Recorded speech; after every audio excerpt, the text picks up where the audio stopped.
বিছানায় বেঘোরে ঘুমোচ্ছে সারিকা। উপুড় হয়ে বালিশে মাথা গুজে স্বপ্নের সব থেকে গুরুতর মুহূর্তটাই দেখছিল। ঠিক এমন সময়ে পিঠের উপর বুঝি কোনো একটা হাতির বাচ্চা লাফিয়ে পড়ল। চেঁচিয়ে উঠল সে, ও মাগো, ও মাগো! চোখ খুলে গেল তার। মেরুদণ্ডে ভয়ানক ব্যথা নিয়ে ধরফর করে তাকালো পাশে। দেখল ভাই তার পিঠের উপর গড়াগড়ি দিয়ে মিটিমিটি হাসছে। ঘুম থেকে তোলার এমন জঘন্য টেকনিক সারিকার মাথায় রক্ত চড়িয়ে দিল। ভয়ঙ্কর একটা চিৎকার বেরিয়ে এলো তার গলা থেকে। আলাউদ্দিন! সাইবান রুদ্রমূর্তি বনের উপর থেকে লাফিয়ে সরে গেল। জিভ বের করে ভেঙচি কেটে কোনো কথাবার্তা ছাড়াই দৌড় দিল রুমের বাইরে। বিছানা থেকে হেসড়ে পাসড়ে উঠল সারিকা। তাকে হিংস্র জন্তুর মতো দেখালো। এলোমেলো শুষ্ক চুল জোরে জোরে হাঁপাচ্ছে।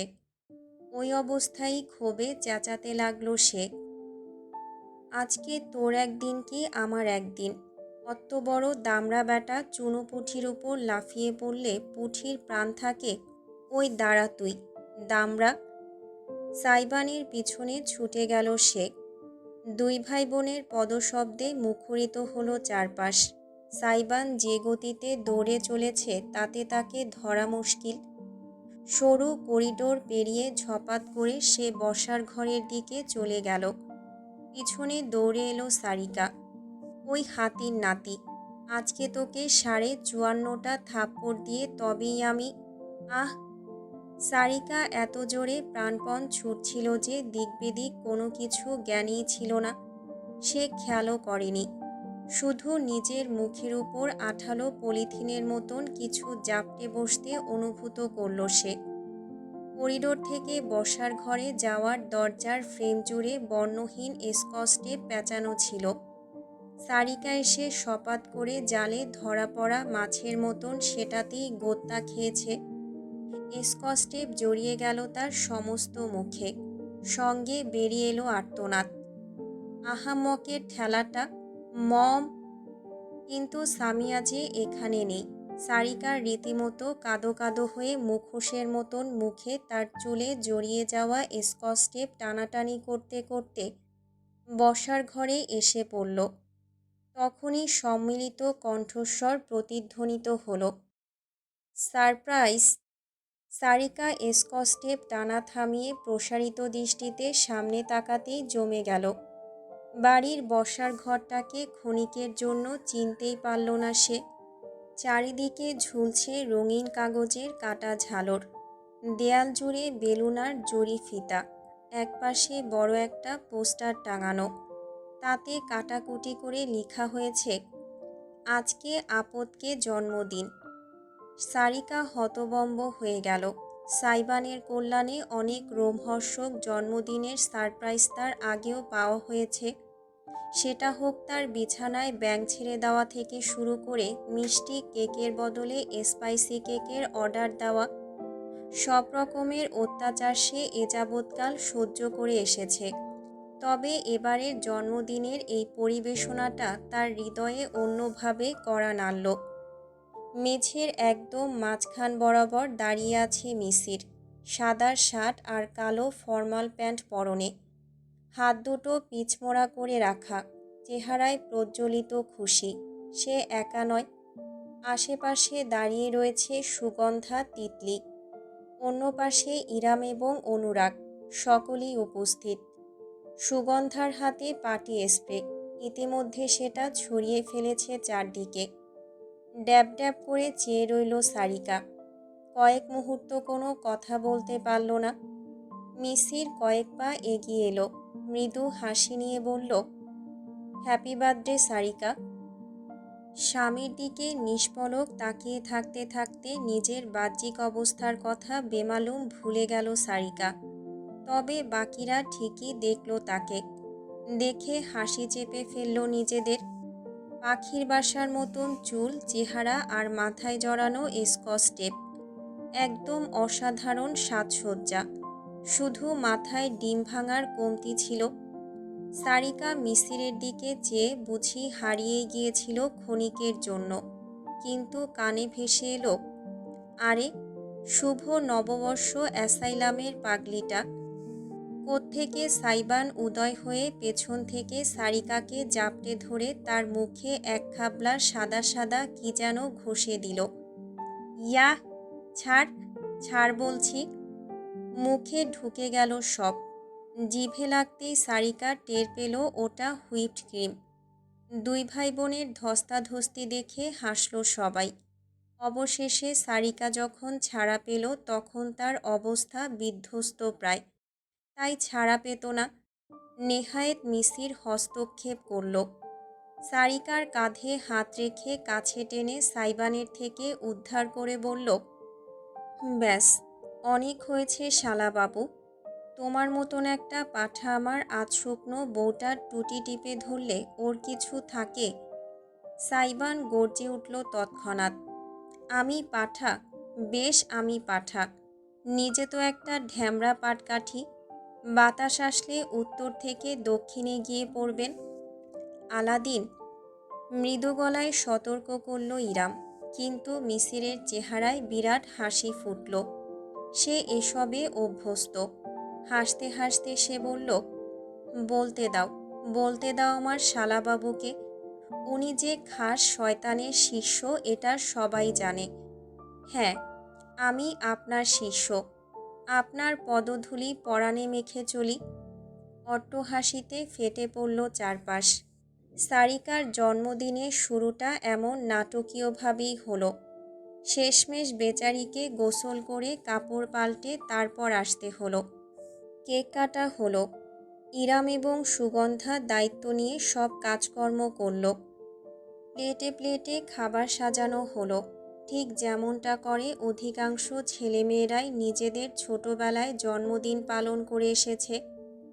সারিকা প্রাণ ভরে চেয়ে দেখল ইরাম প্লেট সাজাচ্ছে।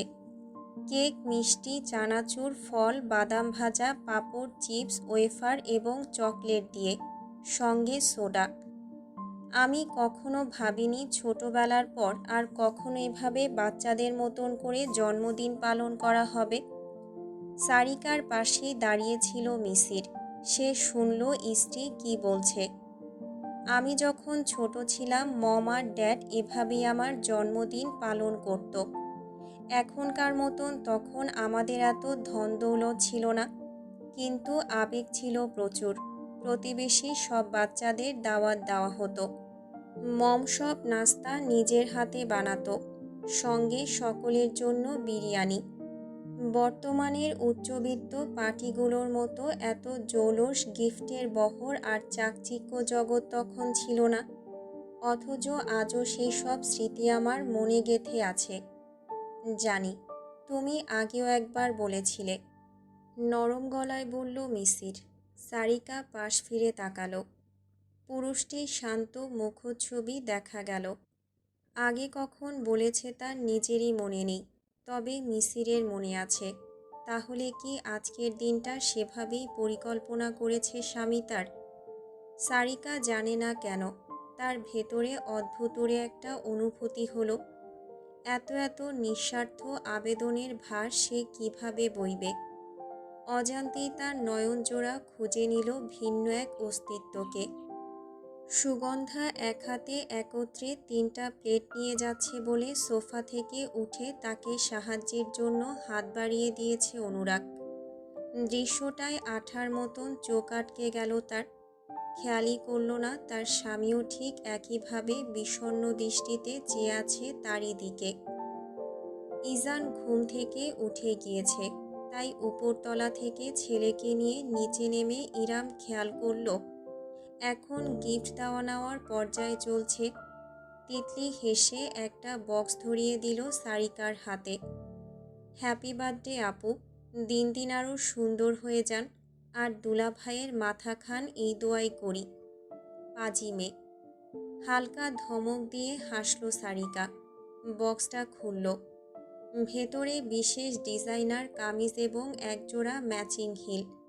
চকচক করে উঠল সারিকার চোখ জোড়া।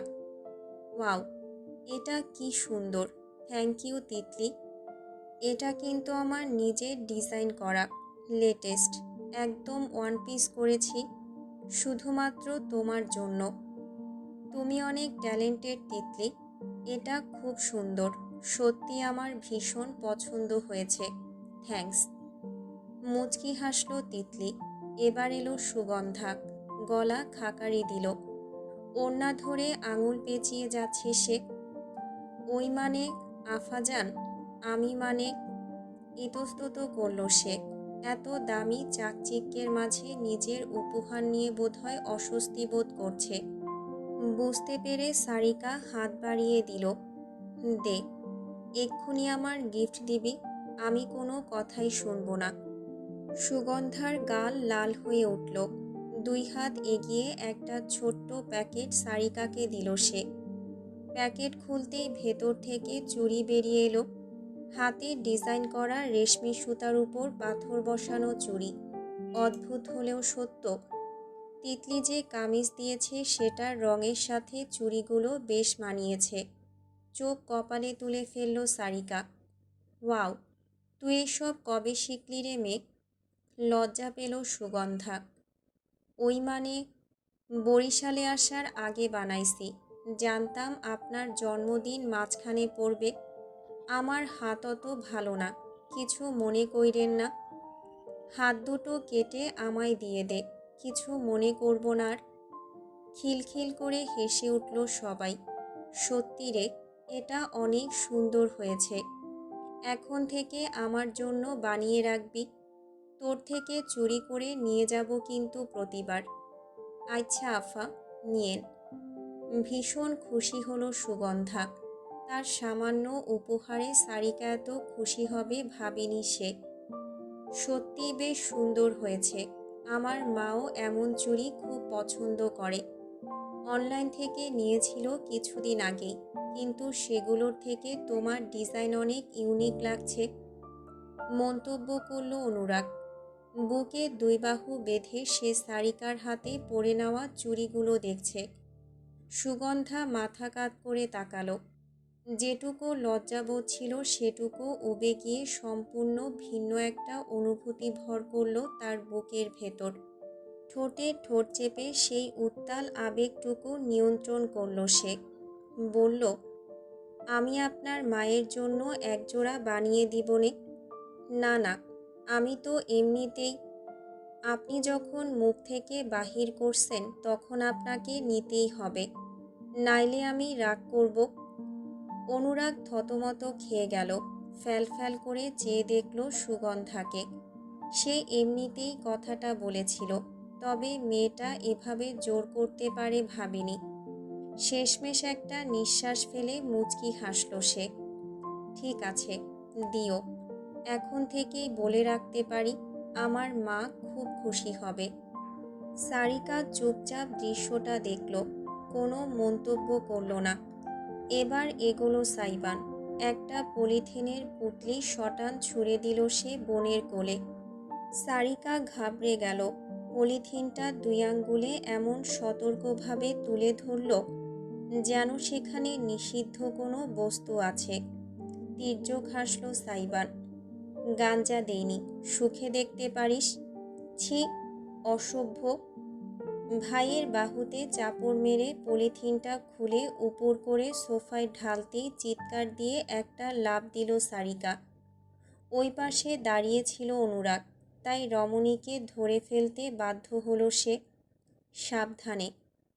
বোম দিছে নাকি ভাইজান? দিলেও দিতে পারে, বিশ্বাস নাই। সুগন্ধার টিটকারি মারতেই সাইবান হাত দিয়ে ছোবলের মতন করে তার গায়ে চিমটি কেটে দিল। কেঁপে উঠে নিজের ত্বক ঘষতে লাগলো সে। তিতলি সাহস করে এগিয়ে সোফা থেকে জিনিসগুলো হাতে তুলে নিল। অনুরাগের বাহুর মাঝে সারিকা হাত তুলে কাঁপতে লাগলো। তেলাপোকা, তেলাপোকা। মাথা নেড়ে হাসতে হাসতে জিনিসগুলো তুলে ধরল তিতলি। সিলভারের রিংয়ের সঙ্গে ঝুলছে দুটো তেলাপোকা, আসল নয় প্লাস্টিকের। আরে আপু, এগুলো তেলাপোকা শেপড কানের দুল। সারিকার মুখে ছায়া নেমে এলো। অশনির দৃষ্টিতে সে তাকালো ভাইয়ের দিকে, যে 32 পাটি দাঁত কেলিয়ে হাসছে। সুগন্ধা মুখ টিপে বলল, মাথার সার্কিট হাউস নষ্ট না হইলে কেউ নিজের বোনরে জন্মদিনে তেলাপোকার দুল উপহার দেয়? সাইবানের বাচ্চা! হুঙ্কার দিল সারিকা। সোফা থেকে পলিথিনটা তুলে হাতে পেঁচাতে পেঁচাতে বলল, আজকেই পলিথিন বেঁধে যদি তোকে পুকুরে না চুবিয়েছি, আপদ কোথাকার। সাইবান দাঁড়ালো না, তৎক্ষণাৎ দৌড় দিল। তিতলির হাত থেকে ছো মেরে দুলজোড়া নিয়ে তার পিছু পিছু ছুটল সারিকা। এই তেলাপোকা আমি তোর কানে পরাবো, শালা দামড়া পাঠা। তেলাপোকা ছাগলে খায়, তুই ট্রাই করতে পারিস, মচমচে ভাজা ভাজা। সাই! হে হে। অদূরে দাঁড়িয়ে সবাই ভাই বোনের হুলস্থুল কাণ্ড দেখে গেল শুধু। ইরামও ইজানকে কোলে দোলাতে দোলাতে হাসল মনে মনে। তবে চোখ ঘুরিয়ে তাকাতেই সে দেখল মিসিরকে। এতগুলো মানুষের মাঝে একমাত্র এই ব্যক্তিটির ঠোঁটেই আজ হাসির বড্ড অভাব। দুপুরের রান্নাটা আজ ইরাম করবে। মোরগ পোলাওয়ের জন্য সব কিছু তৈরি আছে। সে বিশাল পাতিলে মাংস চড়িয়ে দিয়েছে, আরেকটা চুলায় পায়েসের দুধ ফুটতে দিয়েছে। ইজান তার বুকে লেপ্টে আছে, মাত্রই খেয়েছে, তাই অন্য কারো কোলে যায়নি। এখানেই মায়ের সঙ্গে স্বাচ্ছন্দ্য বোধ করছে সে। ইরাম কাজে মগ্ন ছিল, তাই খেয়ালই করল না কখন তার পিছনে এসে দাঁড়ালো কেউ। শুধু গভীর কণ্ঠস্বরটা কানে গেল। কোথায় একটু স্বামীর খেদমত করবে তা না, রান্নাঘরে সিধিয়ে বসেছে। চমকে উঠল ইরাম। পিছন ফিরে তাকানোর আগেই তার কোমর জুড়ে একজোড়া বাহু জড়িয়ে গেল। বুঝতে আর কিছুই বাকি রইল না তার। ছাড়ো আলাদিন, কেউ এসে পড়বে। তার কাঁধে মুখ গুজে প্রাণ ভরে প্রশ্বাস টানল সাইবান। ফিসফিস করল, আসলে আসুক, দেখবে আমি আপনাকে আদর করছি। ছি, অসভ্য একটা। বউকে আদর করা যদি অসভ্যের কাজ হয়, তাহলে আমি বিশ্বসেরা অসভ্য। ইরামের গাল দুটো রাঙিয়ে উঠল। দ্রুত উল্টো ঘুরে দাঁড়ালো সে। ইজানকে এগিয়ে দিল। ওকে কোলে নিয়ে চুপচাপ সবার সাথে বসার ঘরে গিয়ে বসো, যাও। আই।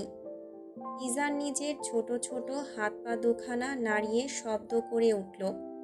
সাইবানের ভ্রু কুঁচকে গেল। অবিশ্বাস্যভাবে সে তাকে কোলে না নিয়ে পিছিয়ে দাঁড়ালো। ইরাম বিস্মিত হল। আমার কোলে কোনো বিশ্বাসঘাতকের জায়গা নেই। আবা। আঙুল চুষতে চুষতে মাথা কাত করে জলজলে দৃষ্টিতে তাকালো ইজান। আঙুল তুলে গর্জে উঠল সাইবান, দেখো দেখো, কেমন নিষ্পাপের মতন তাকাচ্ছে পাপিটা। ভাজা মাছটাও যেন উল্টে খেতে জানে না, অথচ সময় মতো ঠিকই বাঁশি বাজিয়ে দিতে জানে। বেইমানের ঘরের বেইমান একটা। আলাদিন, কি বলছো তুমি? না পারতে হেসে ফেলল ইরাম।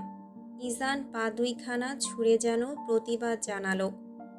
আগু। হ্যাঁ, গুয়ের সর্দার তুই পোটলা। তোর ডিএনএ দানবীর আছে না, তুই ওটার 1 নম্বর গোয়েন্দা। আমি শিওর তুই ওই দানবীরের যোগ্য উত্তরসূরি। এজন্যই তোর মায়ের সাথে আমার লীলা খেলা হজম হচ্ছে না তোর। যা, আমিও কোলে নেব না তোকে আর, আমার হাত ক্ষয়ে যাবে না, যত সব। আ আ আ। কেমন যেন ছটফট করে উঠল ইজান। এত জোরে হাত পা ছুটতে লাগলো যে ইরাম সামলাতে বেগ পোহালো। আরে কুচুপু, উয়া। ইরামের কোলে যেন সে থাকবেই না। এবার চোখ ভিজিয়ে বুক ভাসিয়ে ভয়ানক কান্না জুড়ে দিল। সাইবান উল্টো ঘুরে রান্নাঘর থেকে বেরিয়েই যাচ্ছিল, কিন্তু কান্নার শব্দ শুনে থমকে গেল। ফিরে তাকালো, দেখল ইরাম বুকে চেপে ছেলেকে দোলাচ্ছে। না না, এই যে আম্মু। আব্বু তো মজা করছে, একটুখানি রাগ করেছে, এই যে একটু। কাঁদে না আমার কুচুপু, আমার সোনাটা। সাইবানের হাতের মুঠো শক্ত হয়ে গেল। শক্ত একটা ঢোক গিলল সে। দারুণ অপরাধবোধ গ্রাস করল তাকে। ওই কান্নার ধ্বনি তার সবটুকু আগ্রাসী অভিমান ভেঙে চুরমার করে দিল। লম্বা পায়ে এগিয়ে এলো সে। আমার কাছে দিন বলেই সে হাত বাড়িয়ে ইজানকে তুলে নিল। নিজের বুকে চেপে ধরতেই ছোট হাত পা ছড়িয়ে তার শক্ত বুকে লেপ্টে ফোপাতে লাগলো বাচ্চাটি। তাকে নিজের সঙ্গে যত্ন নিয়ে আগলে রেখে সাইবান রান্নাঘরের একপাশে পায়চারি করতে লাগলো। মহারাজের আবার গোস্বাও আছে, নিজেই বাগড়া দেবে আবার নিজেই ফ্যাচ ফ্যাচ করে কাঁদবে। নাটকবাজ সব আমার ঘাড়েই কেন যে ওঠে। উয়া আ আরে না না, আমি গালি দিচ্ছি না, এই তো আমি প্রশংসা করছি। পোটলা একটা গুয়ের ডিব্বা, একটা লঞ্চের সাইরেন, একটা গোলুমলু লালটু ফুলটু মরিচ পোড়া, একটা অসহ্যকর পাকনা বিষ ফোড়া। কথাগুলো সাইবান এমনভাবে হাসি মুখে আদর দিয়ে বলছে যে শয়তানও বুঝি দেখলে দ্বিধায় পড়ে যাবে। ইজানও কান্না থামিয়ে ড্যাব ড্যাব করে চেয়ে আছে। তার ঠোঁটে হাসি ফুটেছে, কারণ পিতা তার ভূয়সী প্রশংসা করছে বলে কথা। অদূর থেকে ইরাম মনোমুগ্ধ নয়নে দেখে না হেসে পারল না। সে রান্নায় মনোযোগ দিল। সাইবান ইজানকে নিয়ে হাঁটতে হাঁটতে রান্নাঘরের বাইরে চলে এলো। তার ঘাড় জড়িয়ে আয়েশ করে পড়ে আছে বাচ্চাটা। মুখ ঘষছে ক্ষণে ক্ষণে আর শব্দ করছে। আমার একটা মাত্র টিকটিকি ডিমরে, আমার বাসর ঘরের খাইস্টা দারোয়ান, বাপের পিছনে আগুন দেওয়া বিচ্ছু সৈন্যটা রে। উই। ইজান চরম খুশি, তাই সে লাথিও দিচ্ছে না। সাইবানের মাঝে মিশে শান্তভাবে পড়ে আছে। মৃদু হাসল সাইবান। অজান্তেই ইজানকে অতি আদুরেভাবে ধরে তার মাথায় ছোট্ট একটা চুমু বসিয়ে ফিসফিস করল। My crazy baby boy, my sweet enemy. এমন সময়েই পকেটে ফোন ভাইব্রেট করে উঠল সাইবানের। এক হাতে ইজানকে ধরে রেখে অন্য হাতে ফোন রিসিভ করল সে। তার ম্যানেজার ফোন করেছে। ম্যানেজার বলতে টিমের একজন, যে তার শোগুলো বুকিংয়ের কাজ করে থাকে। ছেলেটা বয়সে সাইবানের সমান প্রায়, তাই তুমি তুমি করেই কথা হয়। হ্যালো। সাইবান বলতেই ওপাশ থেকে বলা হলো, হ্যাঁ সাইবান, একটা আর্জেন্ট শোয়ের অফার এসেছে বরিশালে, আজকে রাতের, একটা প্রাইভেট পার্টি। সাইবানের ভ্রু কুঁচকে গেল। তৎক্ষণাৎ মাথা দোলালো সে। না করে দাও, আমি এমন লাস্ট মিনিটে শো নেই না, জানো না তুমি? হ্যাঁ, আমিও সেটাই বলেছি, কিন্তু ওরা ডাবল অফার করছে। বলল তুমি যা চাইবে তাই দেওয়া হবে, শুধু শোটাতে তোমাকেই চাই। এবার সাইবান একটু থমকালো, ইজানকে কাঁধে ঠেলে দিল। বাচ্চাটি মুখ গুজে চুপটি করে পিতার কথা শুনে যাচ্ছে। একটু বিরক্ত করছে না? Private party? হ্যাঁ। কোন কোম্পানির? হ্যাঁ, বলল একটা প্রজেক্টের সাকসেস সেলিব্রেট করতে পার্টি। সাইবান কয়েক মুহূর্ত কি যেন ভাবল, তারপর বলল, আমি যা চাইব তাই দিতে রাজি।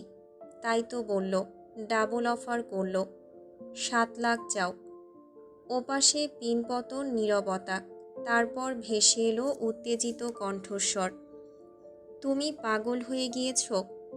বর্তমান রেঞ্জ অনুযায়ী তোমার পেমেন্ট 2 থেকে 2.5 লাখ নিই আমরা, তুমি তো ডাবলেরও বেশি চাইছ, এটা কেমন কথা? লিসেন, ওদের বলো 7 লাখ অন নো শো। ওপাশ থেকে আর কিছু বলতে না দিয়েই সাইবান ফোন কেটে দিল। ইজানকে নিয়ে বাড়ির বাইরে বেরোলো। সামনের পথে বিশুদ্ধ বাতাস। কয়েক দফা হাঁটাহাঁটি করতেই তার ফোনে মেসেজ এলো। ম্যানেজারের মেসেজ এসেছে, ওরা রাজি, পেমেন্ট রিসিভড।